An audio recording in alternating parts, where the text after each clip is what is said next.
नमस्कार, मी आनंद पोहनेरकर आपल्या सर्वांचं महाराष्ट्रवाणी बातमीपत्रात स्वागत करतो. पाहूया आजच्या ठळक घडामोडी. भटक्या विमुक्त जातीतील तरुणांनी शिक्षण घेऊन संघटित व्हावं, समाजातील जनतेच्या अडीअडचणी सोडून त्यांची कामे मार्गी लावतानाच त्यांना मुख्य प्रवाहात आणावं, संघटनेचा योग्य वापर करावा असं आवाहन जिल्हाधिकारी संजय चव्हाण यांनी केलं आहे. पंचायत समिती आणि महसूल विभाग गंगाखेड यांच्या संयुक्त विद्यमानं आज 31 ऑगस्ट रोजी भटके दिवस गंगाखेड येथील उपविभागीय कार्यालयात साजरा करण्यात आला. यावेळी जिल्हाधिकारी बोलत होते. कार्यक्रमास आमदार रत्नाकर गुट्टे हे अध्यक्षस्थानी तर प्रमुख अतिथी म्हणून जिल्हाधिकारी संजय चव्हाण तसेच उपविभागीय अधिकारी जीवराज डापकर, तहसीलदार उषा किरण शृंगारे, गटविकास अधिकारी अक्षय सुकरे, सहाय्यक गटविकास अधिकारी जयराम मोडके यांची उपस्थिती होती. यावेळी आमदार डॉक्टर रत्नाकर गुट्टे यांनी भटक्या विमुक्त जातीतील नागरिकांना शासकीय योजनांचा लाभ घेण्याचं आवाहन केलं. या प्रसंगी भटके विमुक्त जातीतील 60 लाभार्थ्यांना घरकुल मंजुरीचे आदेश मान्यवरांच्या हस्ते वाटप करण्यात आले. तसेच महसूल विभागातील जातीचे प्रमाणपत्र 7/12 क्रिमिनल प्रमाणपत्र लाभार्थ्यांना वाटप करण्यात आले. प्रास्ताविक उपविभागीय अधिकारी जीवराज डापकर यांनी केलं. यावेळी तालुका आरोग्य अधिकारी मनोज दीक्षित, मुख्य अधिकारी जयवंत सोनवणे, गट शिक्षणाधिकारी मुंडे, नायब तहसीलदार केंद्रे यांच्यासह अधिकारी कर्मचारी उपस्थित होते. कार्यक्रमासाठी सरपंच प्रकाश नागरगोजे, पंचायत समिती कक्षाधिकारी विलास चौधरी, घरकुल अभियंता दराडे दाभाडे आदींनी कार्यक्रमासाठी परिश्रम घेतले.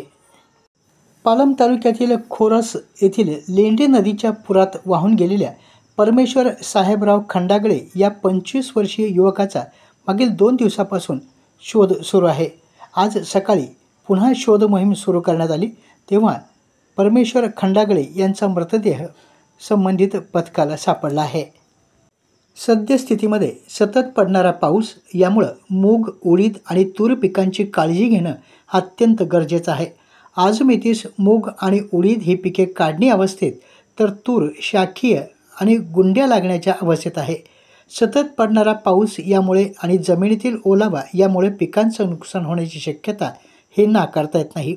हे टाळण्यासाठी वसंतराव नाईक कृषी विद्यापीठाच्या बदनापूर येथील कृषी संशोधन केंद्राचे प्रमुख शास्त्रज्ञ तथा कृषी महाविद्यालयाचे सहयोगी अधिष्ठाता डॉक्टर दीपक पाटील यांनी उपाययोजना सुचवल्या आहेत.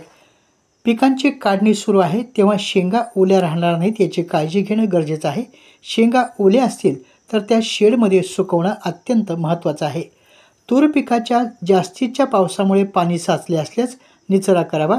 याकरता उतार्याच्या दिशेने चर काढावेत. पूर्ण पाण्याचा निचरा झाल्यानंतर 19-19-19 या विद्राव्य खताची फवारणी करावी. अतिवृष्टी, जास्तीचा पाऊस यामुळं जमीन खरडली गेली असल्यास तुरीला मातीची भर द्यावी. बुरशीची लागण होऊ नये म्हणून एकरी 4 किलो बायोमिक्स किंवा ट्रायकोडर्माची आळवणी करणं आवश्यक आहे. किंवा कॉपर ऑक्सीक्लोराईड 25 ग्रॅम आणि युरिया 200 ग्रॅम प्रति 10 लिटर पाण्यामध्ये मिसळून फवारणी करावी. शक्य असल्यास पाने गुंडाळणाऱ्या अळीसाठी आणि इतर किडींसाठी प्रतिबंधात्मक उपाय म्हणून 5% निंबोळी अर्काची फवारणी करावी असा सल्ला शास्त्रज्ञांनी दिला आहे. अतिवृष्टीमुळे परभणी जिल्ह्यात काही भागात शेती पिके आणि रस्त्याचं मोठं नुकसान झालं आहे. जिल्हाधिकारी संजय चव्हाण यांनी आज पोयनी पालम रस्त्याला भेट दिली.